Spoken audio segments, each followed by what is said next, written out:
supporting the NRM at all levels, presidential, parliamentary, and other levels. Primero, actual focha bot unweng, pichuako party NRM, ikui pa president, ikui pa lumema me parliament, ki gamende metedero. Secondly, I want to congratulate my young brother, Chief Justice Emeritus Owiny-Dollo. Actual focha bene, boromera matidi, Alphonse Chigamoyo Owiny-Dollo. During the time I have worked with him,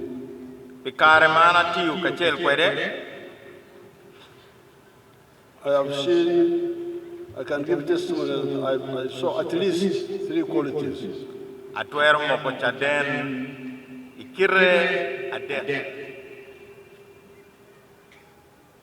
First one is that I have not heard any story of personal corruption in the judiciary.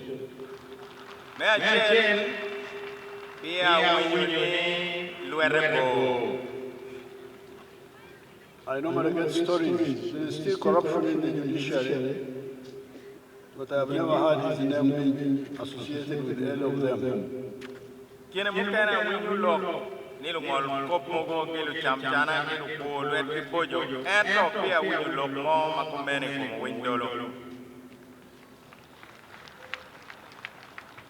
Secondly,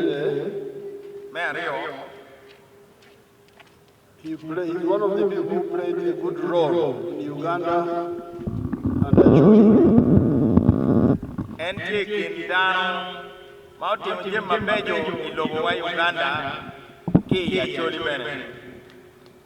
he told me, and I could see it myself.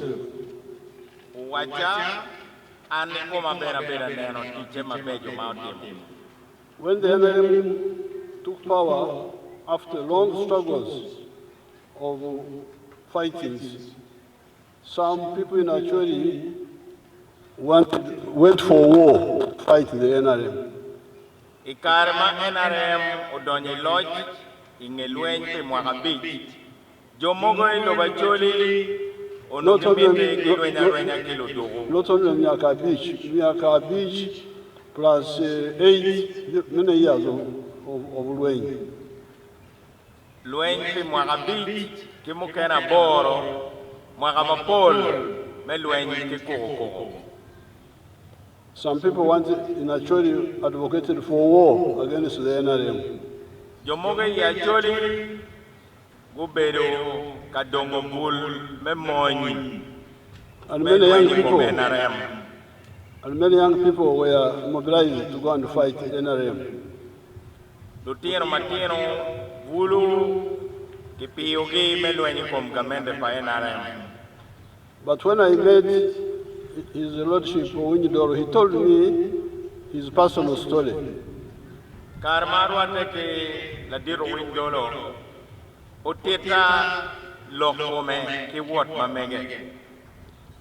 The battalion of the NRA, which entered Patongo area, was commanded by a former schoolmate of Owiny-Dollo called Katavarwa. They were together at Masindi, something.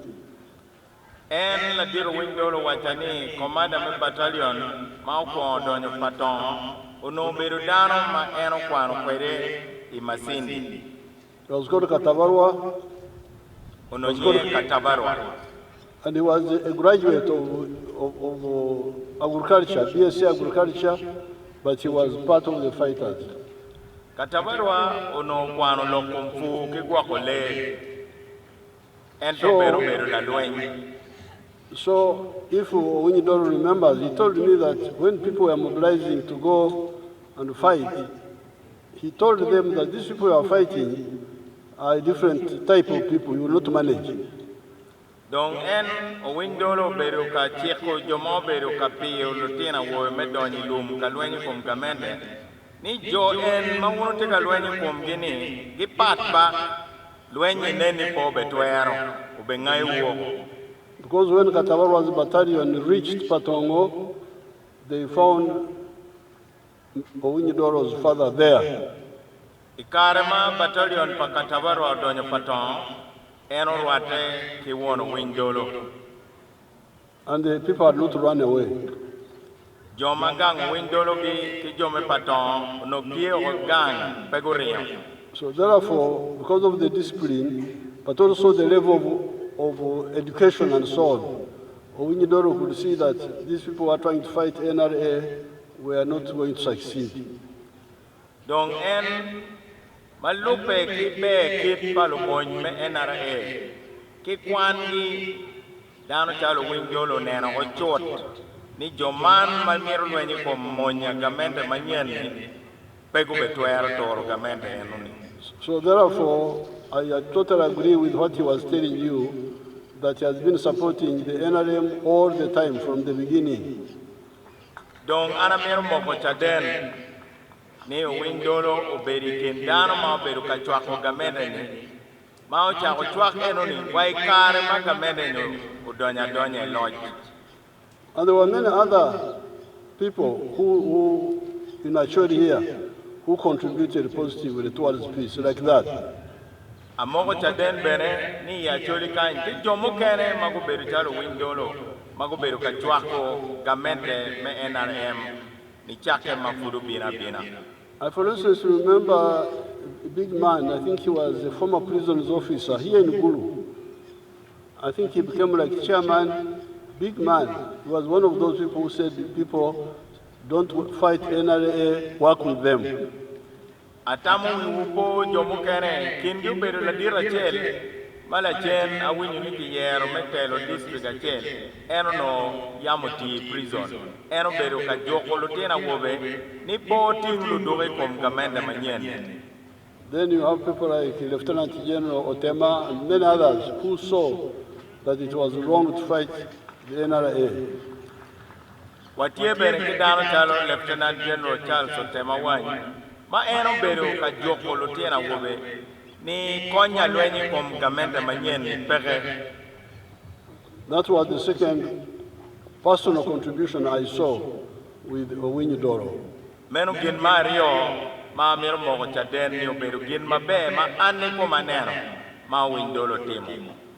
The third one is alternative justice, the one they were talking about.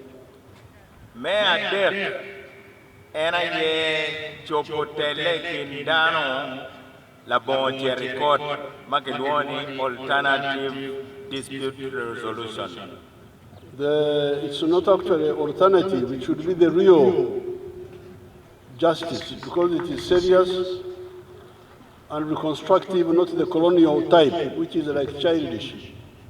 Ana miro mogo chaden ni en makelwoni alternative ken lokani pat kima megwani ento ana mogo ni ena ye por loke kome pien cha pamuni ni obedo chalo gin palutino madano tele mera tela. The Europeans are sometimes are like wonderful people. You don't know their reasoning. For instance, according to this, what you call justice, somebody can come to court and say, I keep quiet. You keep quiet. We are here, we are asking you, you don't answer. That means you are guilty. Ani koma miro mogo ni chao kene kit laro lok pamuni ni penya. Ngade mo twero bini kot ti lingo ngalia ni tit ki penyu lingo iling ni ning kai ling ken lokani in la bal ngado ling no bal. Among them, if you keep quiet, they say he's guilty. He has got even nothing to say. But Nyankole Puja, Kain Kipenila Penjili and Yama de Gamone, it took him more than a one jelly, or ye balle, Pian Kauno, Paul, Balobal, Kono, Olotica, only a Pian Peg, the Moma Waja. So, yes, there are some reforms which are rational, like the laws of inheritance.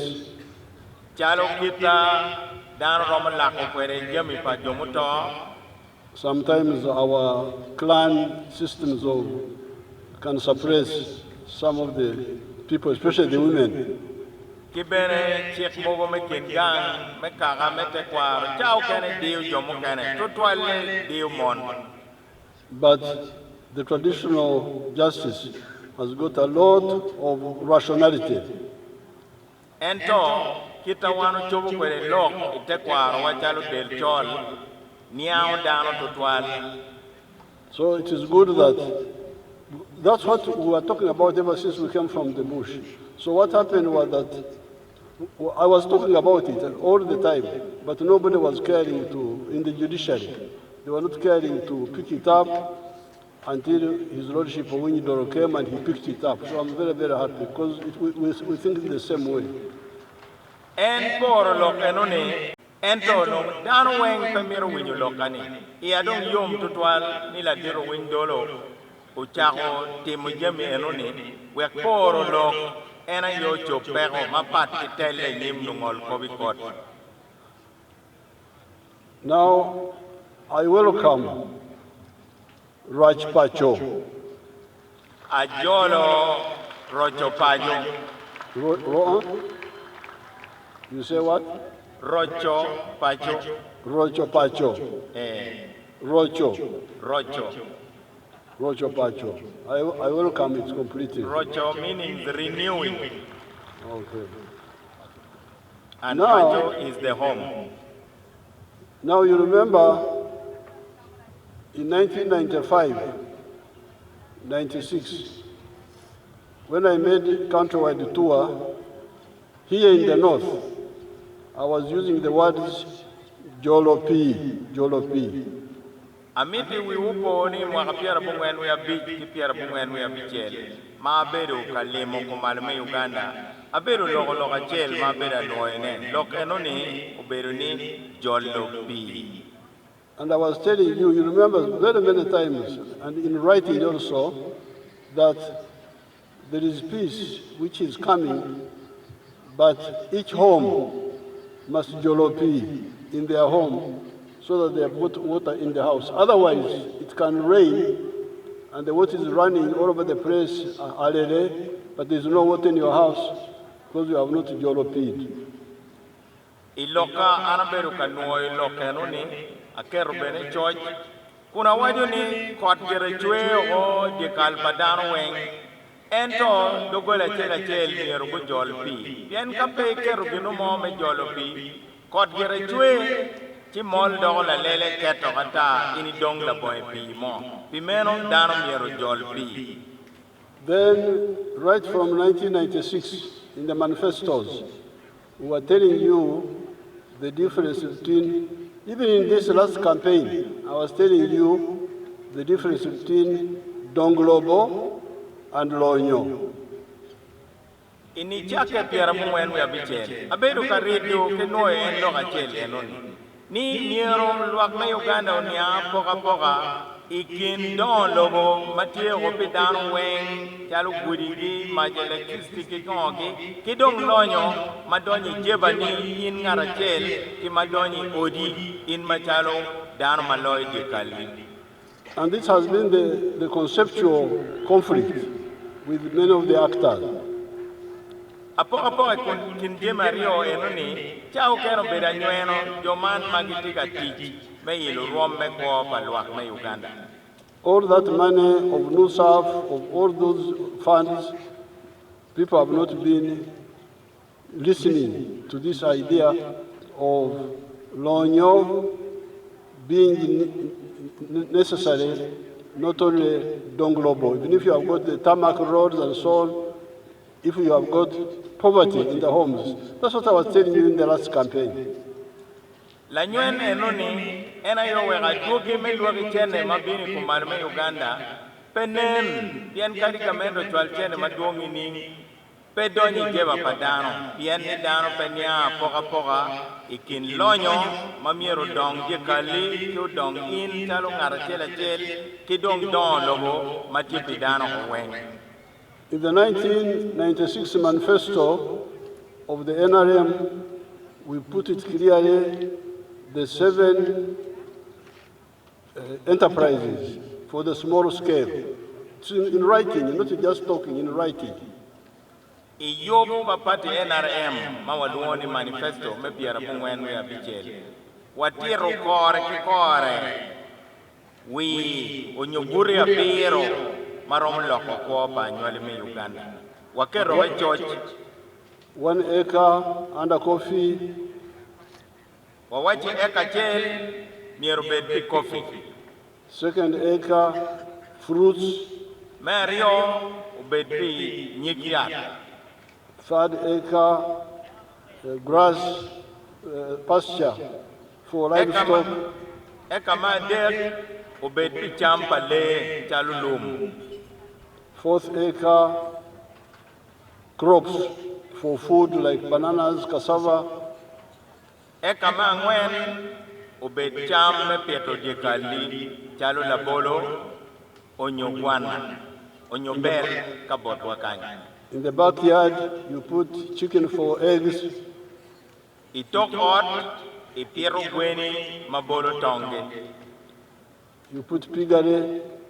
Irom gwako pego bene tok orachele anon. And near the wetlands, you do fish farming. Kadong kama penyo beru dago iton ye dem merej. So in the Rocco, Paco, you should carefully study that, because I have written clearly, I've done research, there's nothing that we have not looked at. Da miyo tamni iyok me Rocco Paco unen en jemi enoni maromo ilo ruom me kwa badano. Pien wan pete ginu mo mape wangio pete ginu mo mawaniang benetio kai church ununen jemi enoni I Rocco Paco. And one of the yardsticks we used was, first of all, the amount of money you get per acre per annum. Gina chel mamiero dano nen ka inipuro eka chel ino chili adi ke kom eka enoni. So that's why we are making a difference between intensive agriculture versus extensive agriculture. Pimeno wano kero wangcho nya poka ikin fu man mano ifur poroko malaj madito kata magwak bene peino moje mabe adugine beberu be idong fu mai kero wanyo hoy kom ngomo maditiri madugine bino mabe. That's why we are not, for the smaller scale farmers, we are not talking about cotton, we are not talking about maize, we are not talking about sugar cane, we are not talking about tobacco, because we are growing tobacco here, because all these need large scale, not small scale. And I know where you what you fu o gwak ke petro jemi mamiro ngom madiet kunan bugine beru no jemi chalo tagi anyogi gi kitiangi jemi ni miro ngom malaj ento adugine beberu mabe. That's what I was telling Moses Ali's people in Ajumani. They were still growing cotton. Mena igi nana beru kawajune bod jopa Moses Ali. Pien geno no fulki jiyo komgi kom petro pama. You can get money from cotton. Itwero no lonyo giraki kom pama. But you must do it on a big scale. Ento petwere menongo lonyo kangom mitiri. Because they were getting like 1 million shillings per acre per annum. Nen kong nogino million achere lekani kom eka chere. So if you have got 10 acres, that's 10 million. Nen dong eka pa kolo ino million a pa keken. If you have 100 acres, that's 100 million. Kai pur eka mia chel me pama en ino ben million mia chel leken. If you have got 1,000 acres, you can get 1 billion. You can get a billion from cotton, but from big land. It were ben no billion a chel gere kai pur eka ali ba chel. Ento miero ngom yumbet madir. The same with sugarcane and so on. Meno ben Roma ke jami chalo tiangi mier be di ngom madir. So here we did not talk about all those. We said coffee, fruits, ichak, milk, eggs. One watching the pet coffee, nyomwani, kidong, diang, mecha. And fruits.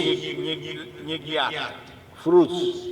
And nyigiat and Then eggs. kidong guaco gweni mabolo tongue. Then fish. Kidong guaco red, ipinyo bedo dago. So why did I, after I'm the one who was doing most of this, how did I choose the 7 out of the so many, 7 enterprises? Don piani ana ya bedo karido lokenoni amiro wetu ana chako mogotama pigema biro madano miro temi nining tina meta wetu. First of all, with coffee, 1 acre, you may get 18 million or even more per acre in a year. Jemi jalo coffee ki nyomwanyi eka chele ken romi million para boro nyomakaro. That's why we are saying coffee, not cotton. Ena yo we one watching PayPal card ni me peto fama pet mwanya ye. In the manifesto, in writing, by speech, everywhere, that's what we are saying. Look again, ana beda logo ne pikar malaj. Ente Uganda kanyi dano wen riek. Kadi ngata kuya geno mo ridu we kingeni ena ye nyang. Ngata winyu lok me peke dano ding. And when I started a demo garden at Balegi, I told them to do exactly these products, but they have not fully implemented it. There are some bananas and so on, but not everything I wanted at Balegi in Lango. Iporona makero mela nyot podluak mai lao matie Balegi atika pieto jemi mogo chalo la bolo ki enoni. We obet mela nyot I Balegi ilao. But the people who listened are doing very well. Dong jo magi winyu doga gitika no lonyo. Coffee in Masaka, they are doing very well. Joma winyu doga I Masaka iloka mwanyi. Komberi gitika no lonyo. And Bundubujo. I kaberu magilwani bundibujo genbene gitika no lonyo ki mwanyi. Piengu winyu doga. And some other parts of Ankole area. Ki kaberu mukene I Ankole. Jomo winyu doga bene kwa gitika loka. Even the people of Teso would have done well with fruits if the factory in Soroto was working well, which it is beginning to do now. Iteso bene kauno nyigien magitika pieto neni ono teki factory ono gen bene no rom no ngolonyo ento factory no betika tit mabe ento komberi watika yobu factory neni. His Lordship Owiny-Dollo is right. You can have large-scale production by big people, big producers, but you need the small people to be all involved en masse. La diro Owiny-Dollo o logo komlok lokani ada ituero bedo kilufu madon matigi porro madon ento miero bene lojine kilufu matieno tieno acholi wachi redo ye mogo maji. And thus, the NRM has been very clear on this all this time. When we say PDM money is not for big people, but for small people. Man lok ma wan me NRM dwi watika wajone tutwale yo me PDM. PDM be tepi joma tiki lonyo. PDM tiki joma tieno. Even restocking is not for necessarily big people. It is for small people, mainly. Chene man magamede tika kelune ikaberu mekonyo rocho guako diai mawaluoni restocking. Pe tipi jomo lonyo, tipi joma tieno. What the Honorable Owiny-Dollo is telling you is what I implemented in Ankole in the 1960s. Yen ma la diro Owiny-Dollo wachuni. Man gin ma ana chako temo ne wa John I mga piera pichel ki wiye. They were the big people, Ankole massacre ranching scheme. Lufu madono tie joman me Ankole massacre ranch.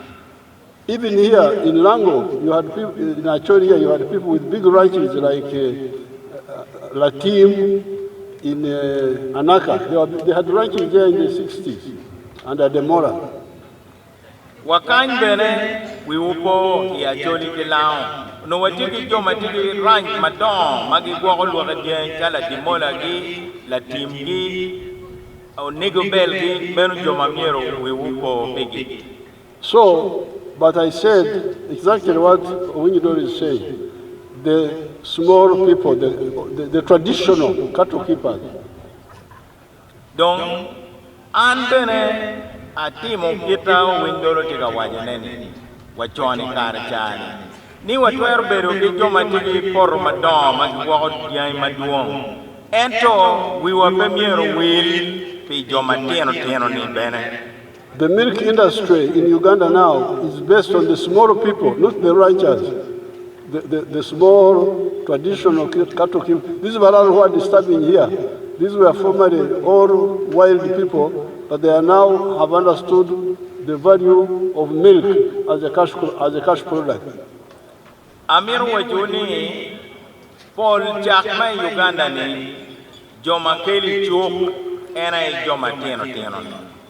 Wajoman ma ununo ni balalo kanyi. Yeno no jomere magilaga ta kalubungo diengi. Ento uno fonye guchako don kumberi nyeto chak madongi gore gitero chak chuk. They are now greedy for money because they have tasted money. That's why they are running all over the place. Bien ni don kumbilu chene la dogi dong bedi rock memede kinyai lonyogi. Bien kumbilu. Coffee is not based on big shambas. If you go to Masaka, to Ankole, to Bundubujo, it is small people. Amir wachini lufu mwanyi Uganda pejo matili poro madon. Mwanyi maduoi Uganda ni aki bod lufu maporo tieno. Chali Masaka gi. The milk industry, when we started 86, we were producing 200 million liters a year. Karma wachako rocho lokum chak. Ono Uganda weng chak matu aki ye liter million miario keken. But now we are producing 5.4 billion liters, all by the small people. Ento mandong no pemio do mo beda radio en local luen pedo mo bedo go lukumu bila bedna ka beru mu kene ben talo luero beru ki luen makumeno ento mier wadunyu wono big wangwa. So I am happy His Lordship Owiny-Dollo has seen this, and our thinking is now in convergence on this matter. Iya yom ni la diro Owiny-Dollo neno gineno ni amir moko chaden kumberi me wajoni kumberi tama kitampa la diro Owiny-Dollo dong tia chen. And he has brought along Olaro Tunu also. Iya yom ni ukelo ambassador Olaro Tunu bene kangere. Because Olaro Tunu sometimes is in another direction. Ambassador Olaro Tunu jao kene ten kwanyi yo mapat. But now we are speaking Lok Ached, one language. Ento iya yom ni tindong ambassador Olaro Tunu kachel ki an ki Chief Justice Owiny-Dollo dogwado to devil. So I encourage His Lordship Owiny-Dollo to continue. Amir Choko Twin, la Chief Justice Owiny-Dollo. And we shall support him, because that's what we have been doing all these years. The news of money, much of it could have done part of this.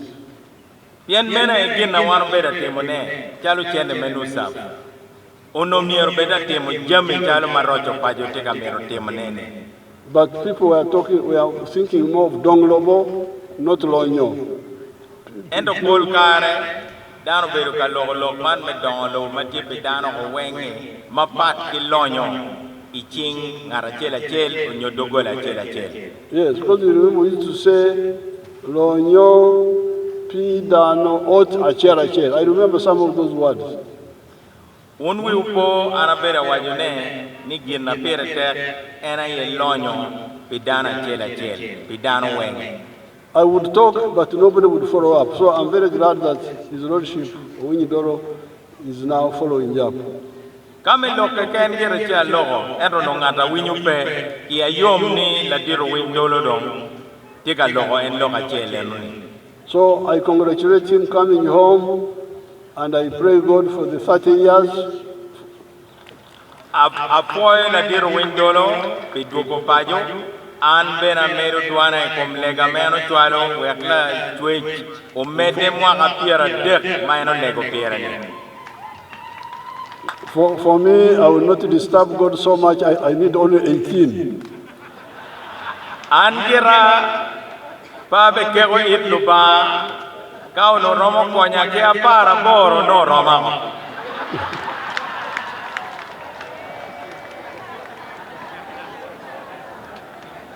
Because I'm already 82. Atamo nyang chura ne. Endo mwaka ne piera boro werio. We enbere ke choy mwaka ne ke nukta det. No dong ki meda pa we aboro. We romia. And we shall give him all the support.